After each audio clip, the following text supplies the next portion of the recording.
Luke Donald just dropped the most controversial European Ryder Cup team in decades.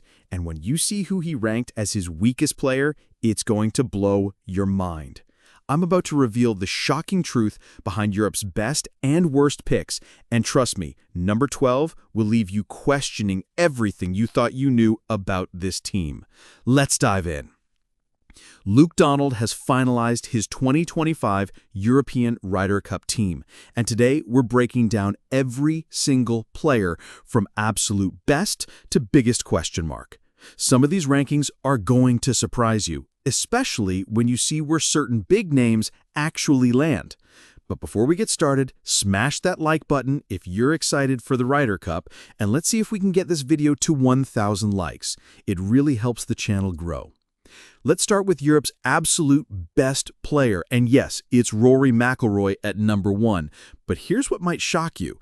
Roy's Ryder Cup record isn't actually that impressive overall. He's 16, 13, and 4 across his career, and he was literally in tears after the disaster at Whistling Straits in 2021. But something changed in Rome. He went 4-1-0 and was fired up. Remember when he went looking for a fight in the car park? That's the Rory Europe needs. At number 2, Jon Rahm. Now here's where it gets interesting. Rahm has been dominating on LIV Golf. Only finished outside the top 10 once this year, and that was 11th. But here's the crazy stat that makes him so dangerous. He's never lost a foursomes match.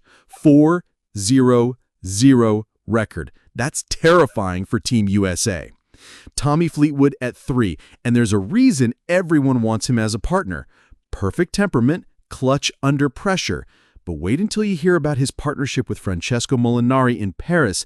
That might be the only reason his record looks this good. Now we're getting into the middle tier, and this is where Luke Donald had to make some tough decisions.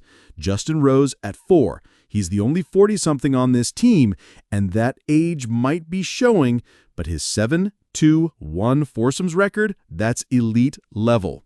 Tyrrell Hatton at 5 had a complete transformation. He went 2-4-1 in his first 2 Ryder Cups, then exploded in Rome, going 3-0-1.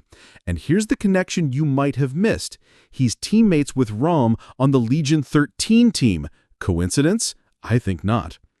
Ludwig Agerberg at 6, this kid was sensational in foursomes last year. Him and Viktor Hovland absolutely crushed Scottie Scheffler and Brooks Koepka 9 and 7. But he lost his singles match to Koepka. Is that going to haunt him? Now we're getting into dangerous territory. Viktor Hovland at 7 had a nightmare in 2021, went 0-3-2.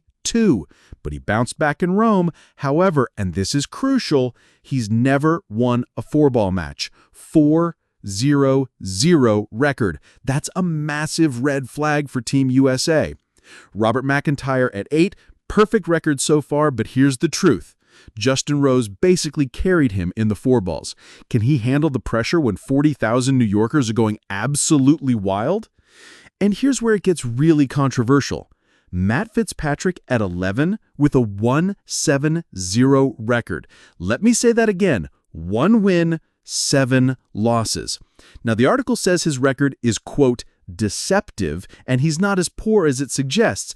But guys, when you're 0-3-0 in singles matches, that's not deceptive, that's concerning.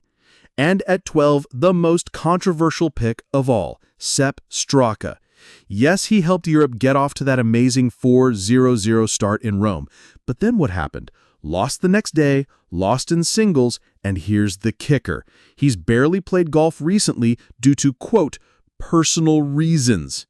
Is Luke Donald gambling Europe's Ryder Cup hopes on a player who might not even be mentally in the game? So here's my take on Luke Donald's controversial choices. I think he's absolutely right about his top 6. That's Europe's strength. But those bottom picks, Matt Fitzpatrick needs to prove he belongs, and Sepp Straka is the biggest question mark on either team. My prediction is if Europe's going to win in America, it's going to be on the backs of Rory McIlroy, Rahm, and Fleetwood. But if those bottom-tier players don't step up, Team USA might run away with this thing. But wait, I want to hear from you. Drop a comment right now and tell me, do you think Luke Donald got these rankings right? Is Matt Fitzpatrick being underrated? And is Sepp Straka the biggest gamble in Ryder Cup history? Your thoughts could shape my next video. Thanks for watching. And remember, the beauty of the Ryder Cup is that anything can happen. See you in the next one.